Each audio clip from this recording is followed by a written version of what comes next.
رانا ثناء اللہ صاحب کی press conference آپ سب نے دیکھی.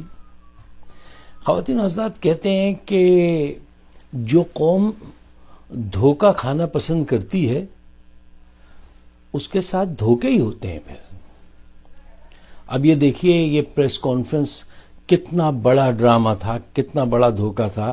اور وہاں پہ صحافی موجود تھے اور وہ آرام سے دھوکہ کھاتے رہے.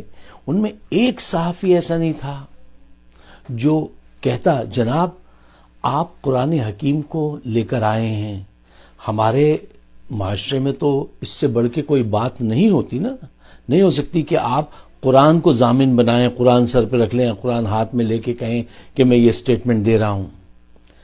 قرآن ہاتھ میں رکھ کے ان کو اگر اسٹیٹمنٹ دینا تھا تو وہ اسٹیٹمنٹ یہ بنتا تھا کہ میں اس قرآن کو ہاتھ میں رکھ کے کہتا ہوں کہ میں کسی بھی قسم کے چرس ڈرگ کے بزنس میں انوالو نہیں ہوں, دس از ناٹ مائی بزنس. اور مجھے جو پکڑا گیا ہے اس وقت میرے پاس سے کوئی بیگ چرس کا برآمد نہیں ہوا تھا, میرا اس کاروبار سے کوئی تعلق نہیں ہے, میں یہ اس کتاب کو ضامن بنا کے کہتا ہوں. تو بات کلیئر ہوتی.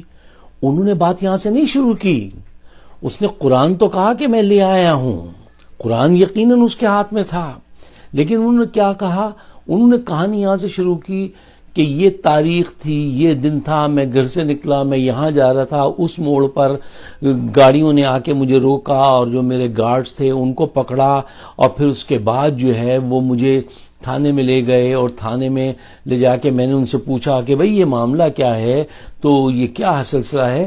تو مجھے کہا ایک نے کہ یہ اوپر سے ہمیں اوپر والوں کا آرڈر ہے. اب بتائیے اس اسٹیٹمنٹ میں کہاں یہ بات کہی انہوں نے کہ میں اس قرآن کو ہاتھ میں لے کے کہتا ہوں کہ یہ میں اس قسم کے کاروبار میں ملوث نہیں ہوں, یہ میرا کاروبار نہیں ہے, اور یہ میں چرچ لے کے نہیں جا رہا تھا.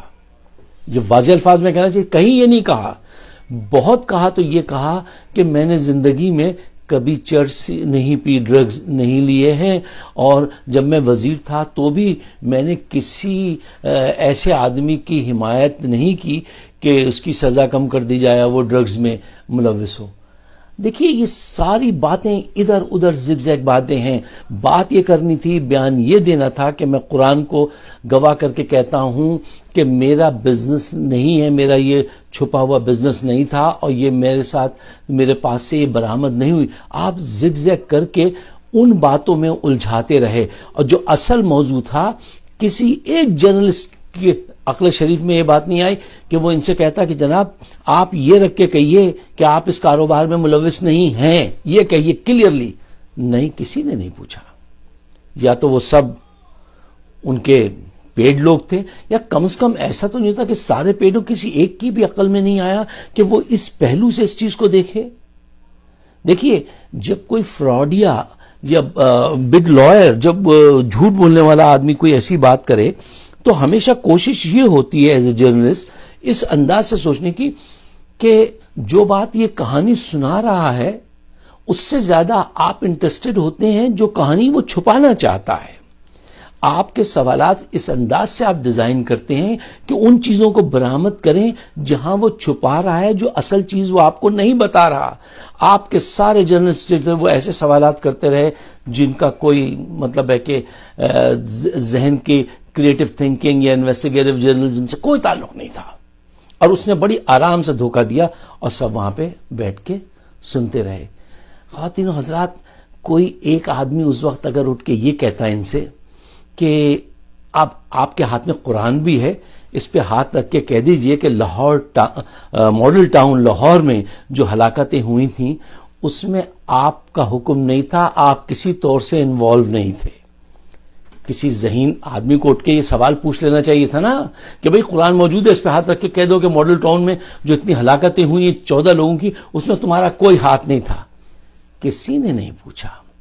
اچھا, وہ سارا اسٹرکچر میں پہلے پروگرام میں ڈسکس کر چکا ہوں کہ جب پروف دینے والوں نے جنہوں نے وعدہ کیا تھا وہ مکر گئے. جب جج کو بدلا گیا، جب ایک آدمی خفیہ انداز سے ان سے ملنے گیا، 20 منٹ تک ملا، وہ کردار کون تھا؟ وہ شہباز شریف تھے. اور ایک نقطہ، ایک جملہ اس پہ بہت غور کیجئے. آج انہوں نے کہا پہلے میں 100% اپنی جماعت کے ساتھ تھا اور اب جو ہے میں 1000% ہوں.